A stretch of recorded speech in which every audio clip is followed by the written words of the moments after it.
먹고 시댁살이를 하며 아침에는 일찍 일어날 필요 없다는 시부모님의 배려 덕에 모든 분이 출근하시고 나면 일어나서 빨래, 설거지, 분리수거, 청소 등을 해오며 출산을 할 때쯤 분가를 할 예정이었습니다.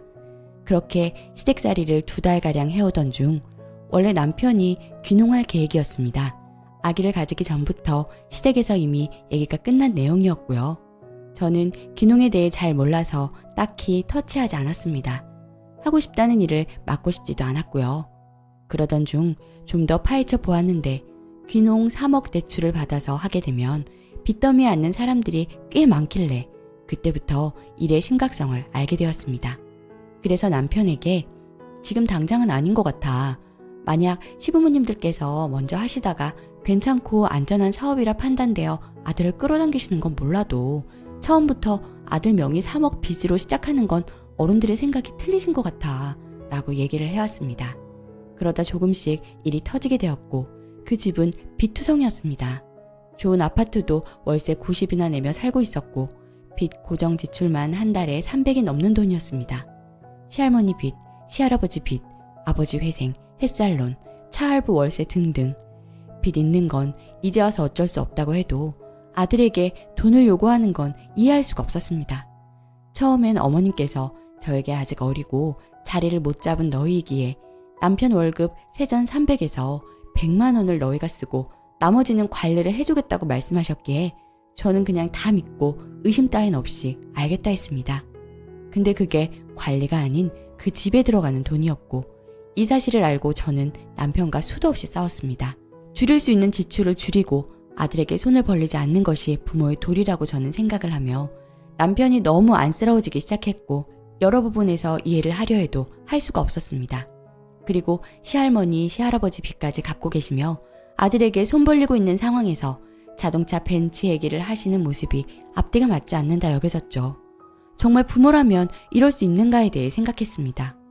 연애 때부터 남편의 월급으로 부모님을 도와드리는 건 알았지만 조만간 끝난다고 얘기를 들었으며 결혼을 하고도 아들에게 돈을 요구할지는 정말 꿈에도 몰랐습니다. 이제 나올 아기를 생각해서라도 경제권 분리는 똑바로 하는 게 맞다 생각해서 한 말들에 대해 오히려 저에게 고작 몇 달 도와주는 게 어렵냐며 제가 마치 이상한 사람이 되는 것 같았습니다. 그렇게 결국은 남편이 경제권 분리에 조율하겠다며 70만 원씩만 몇 달 도와드리기로 했습니다. 물론 시댁에 있으며 잘해주신 것도 많습니다. 입덧이 심해서 죽을 사 놓으신다거나 떡볶이를 좋아하는 저를 위해 떡볶이 먹고 싶느냐고 자주 물어봐 주신 거. 그래서 정말 좋은 분들이라 생각했습니다. 힘들고 스트레스 받는 거라 해봤자 처음엔 시할머니께서 가끔 오셔서 결혼하지 않고 와 있는 주제에 라는 말. 그런 말 듣는 것까지도 괜찮았습니다. 정말로요.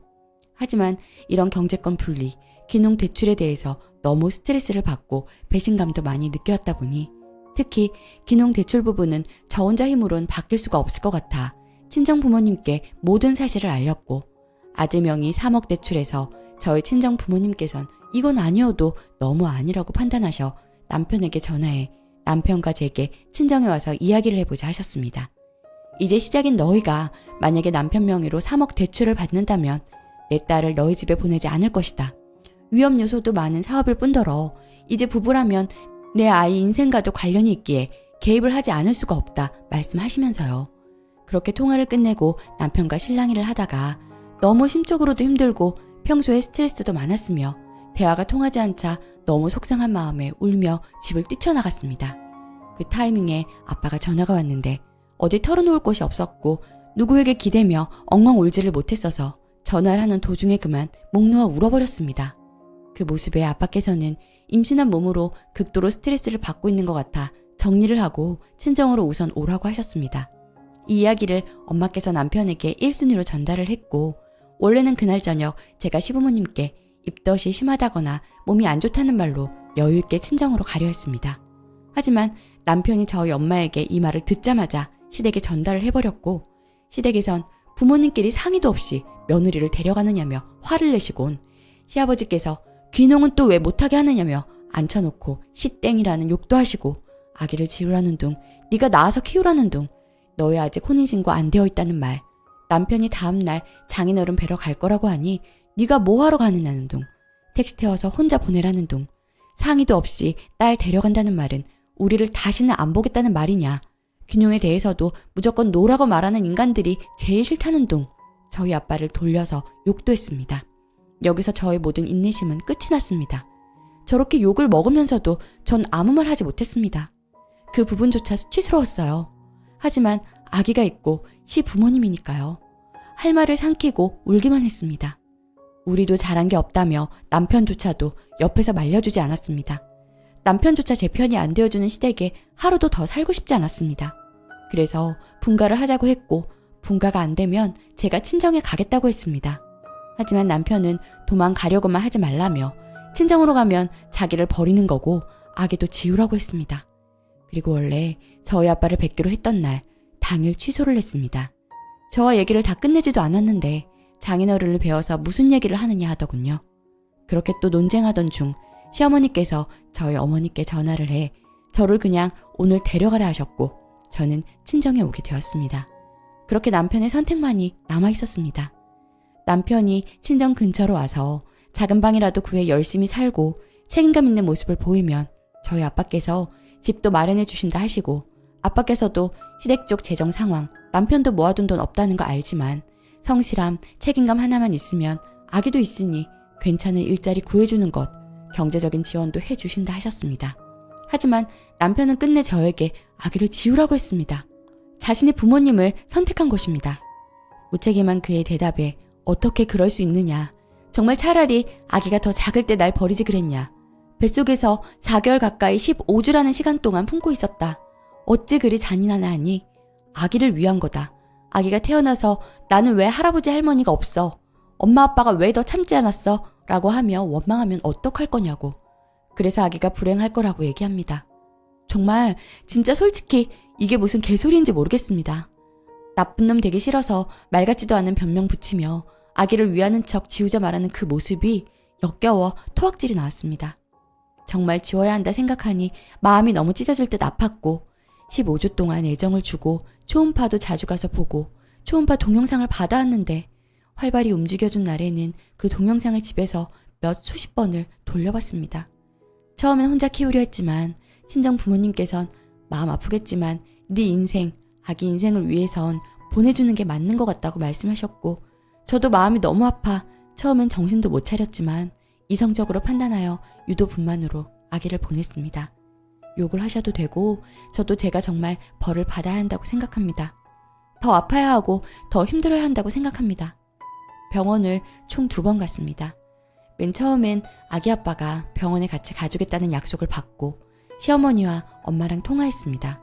그런데 시어머니가 대신 말을 전했다 하더라고요. 자기 아들은 시간이 없어서 못 간다고. 전 끝까지 무책임한 모습에 화가 났습니다. 제 몸이 아프든 말든 고생을 하든 말든 수술 비용도 정확하게 반반하자며, 우리가 왜 다 내야 하냐며 돈이 문제가 아닌 죄책감과 엄연한 사기 결혼에 대한 미안함조차 보이지 않아 너무나도 괘씸했습니다. 저도 우리 가족들도 아기를 위해 아기를 보내주자고 마음은 먹은 상태였고, 엄마랑 저는 같이 병원에 가주지도 않는 아기 아빠를 뒤로한 채 돈을 절반조차도 안 줄 수 있는 경우를 고려한 채로 병원을 가려 했습니다. 그때 저희 고모께서 병원도 같이 가주지 않는 상황의 이 이야기를 듣고 시어머니께 전화해 고모되는 사람이란 걸 알리고 아기를 그냥 낳을 테니 그쪽에서 키우라는 말만 툭 던졌습니다. 그러자 난리가 나더군요. 시어머니도 아기 아빠도. 아기 아빠는 저에게 카톡이 와서 무조건 안 낳았으면 한다. 네가 낳고 싶어서 낳을 거면 자기한테 보낼 생각하지 말고 네가 낳아서 책임지고 키워라. 이 말 한마디에 정말 악마 같아 보였습니다. 그리고 시어머니께서는 끝내 하지 말아야 할 말까지 전 옆에서 듣고 말았습니다. 자기 아들의 애가 아닐 수도 있지 않느냐는 말. 상처난 마음을 찌르고 또 쑤셨습니다. 아기 아빠의 아기가 확실하다는 건 저 자신이 누구보다 잘 알고 있고, 고모께선 만약 그쪽 아들의 아기가 아니면 우리가 평생 키우겠다, 그럼 되지 않느냐 하니 그제야 아기 아빠가 절반의 돈을 현금으로 들고 같이 가주겠다가 마지못해 말하는 것 같았습니다. 그렇게 병원을 갔고 당일 수술은 불가능했기에 아기가 내려와 줄 때까지 기다려야 했고 약을 넣고 집으로 돌아왔습니다. 수술 동의서를 적는데 의사 선생님께서 아기 아빠에게 중절 사유를 모르니 고부 갈등이라고 대답했습니다. 정말 이런 일이 왜 저에게 있는 걸까? 이게 이유인 걸까 하는 생각에 정말 착잡하고 한숨밖에 나오지 않았습니다. 그 다음날 수술을 한 날에는 아기 아빠가 와주지 않았습니다. 그저 이젠 수술비도 딱 절반 줬겠다. 거리도 머니까 귀찮았던 걸까요? 밑바닥을 드러내는 시부모님과 남편에게서 설명할 수 없는 배신감과 무너짐이 저를 삼키는 것 같았습니다. 몸의 고통도 너무 고통스러웠지만 마음이 너무 아팠습니다. 살면서 처음 느껴보는 감정들이 휩싸였습니다. 하염없이 계속 울기만 했습니다. 아무것도 할 수 있는 게 없었습니다. 수술을 할 때 수면 마취를 했습니다. 하지만 수면 마취가 통하질 않았고 정신이 깨인 상태에서 그대로 수술을 진행했고 모든 걸 보고 듣고 느꼈습니다. 그 모든 게 기억에서 잊혀지지가 않고 정말 죽고 싶습니다. 그 순간만 떠오르면 아기한테 정말 미안하고 저 자신을 당장이라도 해하고 싶은 충동이 눌러지지를 않습니다.